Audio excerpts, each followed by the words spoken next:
In the spring of the year 2014, a 95-year-old mother and grandmother was kidnapped. Her family was contacted by the kidnappers for ransom to be paid. They were distraught. For days, the cloud stayed with them with no certainty as to the release of their mother. 21 days later, she was released by the kidnappers, but the damage of the trauma had been done. The youngest child of the old woman swore in that moment that whenever opportunity presented itself, he would fight insecurity with the brute of a gladiator and wisdom of a Greek. That old woman was Yahaya Bello, and that young man was Governor Yahaya Bello. 2 years later, in 2016, Yahaya Bello became governor of Kogi State in the most divine way, an opportunity to fulfill his promise. Now, we take you on a journey through 5 years of fulfilling that promise. Kogi State borders 10 states including the FCT with a population of 3.5 million people. Its capital city Lokoja plays home to the confluence of the famed rivers Niger and Benue. The geography of the state puts it in a position as a connecting state between the northern and southern parts of the country.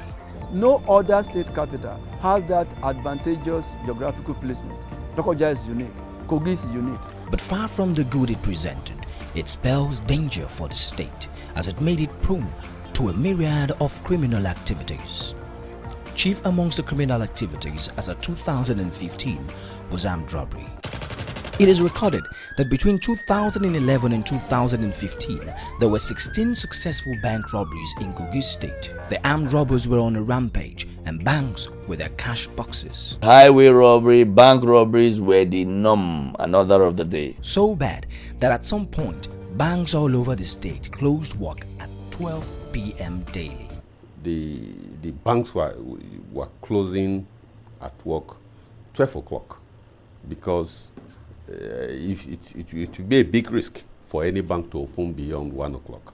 Armed robbers were having a field day unchecked. Armed robbery was issue on ground that time. From 2015, the crime dynamics tilted away from armed robbery to kidnapping. Being a connecting state, Kogi soon became a kidnap hub. Commuters were no longer safe as the rampage continued. The Lokoja-Obajana Highway, Okene-Kaba, Itobe-to-Adegu, Lokoja-Gegu, Chikara, up to Abuja, which were armed robbery hotspots, became kidnapping hotspots as well. Kidnapping was a kind of what took over. And thus, the heat only got hotter.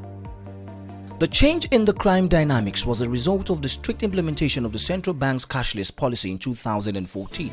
People no longer traveled with cash, so robbing them was a loss and criminals changed gradually from robbery to kidnapping for ransom. Kogites were not safe and commuters traveled the state with prayers in their mouths, fear in their hearts and eyes popped open. Between January 2015 and July 2016, there were over 167 recorded kidnap cases within the state. So bad was it that Kogi State was named the kidnap capital of Nigeria, and in 2015, the US Embassy issued a statement that warned its citizens against visiting or traveling through Kogi State. US Embassy in Abuja issued statement in 2015 for its citizens not to cross Kogi State, not to come to Kogi State. The same thing with the United Kingdom and some other countries. Reason was Kogi became the center, headquarters of kidnapping, terrorism, and you had a lot of communal classes in Kogi. Another point of insecurity in the state was disunity amongst the various tribes. Now, being a state with 3 major tribes, Igala, Ebira, and Okun, and other minority tribes, Kogi State had a basket full of communal clashes splattered across the state. Also, with a record of electoral violence, thuggery, and cultism was on a high. The state was notorious for being a hatchness for Boko Haram insurgents with a lab for the production of IEDs.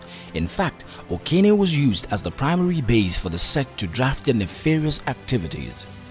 This went on for years before Governor Yahaya Bello's administration's forthright leadership came in to rescue the state from the hands of the terrorists. As noted in his swearing-in speech on 27th of January 2016, it was obvious to all and sundry that the young governor was coming on board geared up with a design modality that will rid Kogi state of insecurity, together with a collaborative effort of all the heads of the security agencies in the state.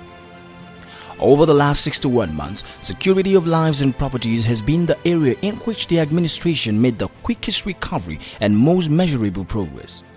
The trend of kidnap cases dropped drastically from July 2016 to a few isolated incidents of kidnapping recorded. But what did the governor do to achieve such result? The first point of action was to synergize the various security agencies in the state. The next was the creation of Operation Total Freedom, the OTF, in September 2016 with participants from the Nigerian Army, the Nigerian Navy, the Nigerian Police Force, DSS, and the Nigerian Security and Civil Defense Corps.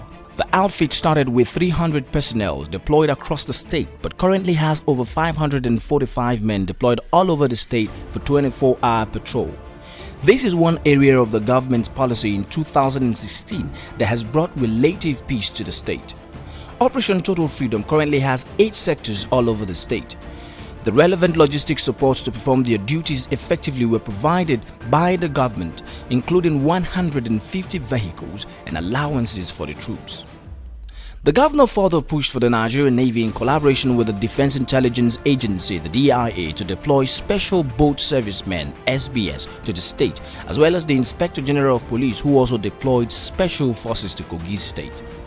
Now, understanding that all crimes are first local and should be dealt with in this regard, the governor saw to the recruitment of over 3,000 young Kogites into the state's vigilante service. They were trained rigorously at the state capital, and the government further distributed 260 motorcycles and provided 10 Hilux vehicles to ease their operations. Local hunters were also inducted into the service of apprehending criminals, as they are much more used to the bush and forest terrains. The New Direction administration, under the leadership of Governor Yahaya Bello, constructed a forward operating base in Okene local government area for the Nigerian Army. The facility consists of fabricated buildings for officers and men, items of furniture, cafeteria, prefabricated perimeter fencing, sentry towers, armory, solar system, water storage tank, landscaping, and other ancillaries. Sprouting incidents of clashes between Fulani herdsmen and host communities in the state was nipped right in the bud by the proactiveness of the governor through quick interventions and dialogue in most cases. Relevant stakeholders were engaged to ensure continued peaceful coexistence with the Fulanis. The subtle rise of the Boko Haram sect in the state, as mentioned earlier in the Central Senatorial District of the state, was swiftly cut out by the governor. This is the end of the road for criminals within Kogi State and those that are sponsoring them from outside and within Kogi State. If you give birth to a child, train that child. There was the building of terrorist cells around Kogi Central. This is Excellency working with the security agencies, nipped in the bud. The sect had established bases as far back as 2011 in the state and was growing, serving as a bomb distribution act for the sect in other parts of the state. But within 14 months in office, Governor Yahaya Bello pulled his weight behind the security forces and ensured the total annihilation of the sect with no compromise. It was quick, it was smart, and it was a sweep. Understanding the key role of technology and innovation in tackling insecurity, the government launched the VGS Quick Emergency Reporting Response System, a web-based dispatch software solution that is able to receive alerts and distress calls from individual users with VGS Mobile Reporter app on their cell phones and transmit to the command headquarters.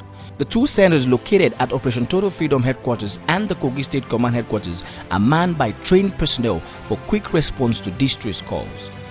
Several security vehicles for security agencies in the state were installed with responders to enable them respond to immediate distress calls.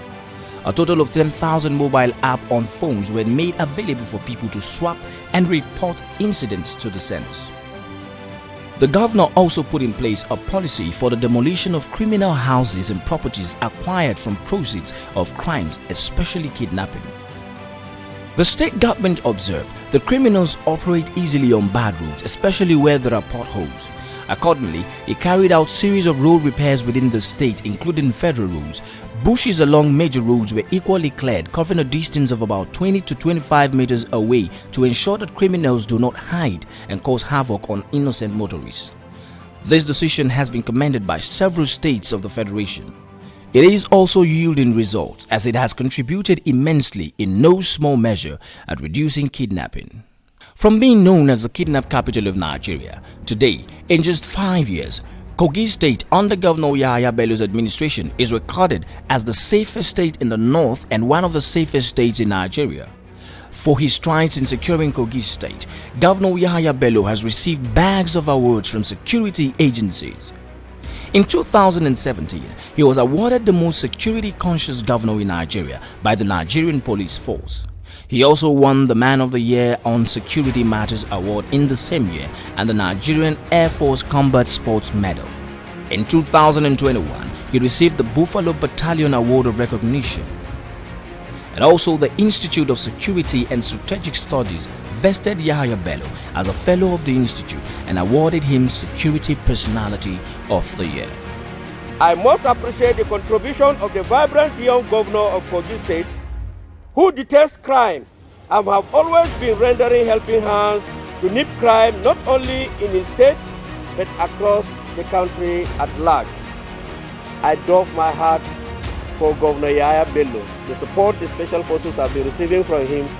If all governors could emulate in terms of providing strategic information, I think the peace we have been yearning for will soon be close to us.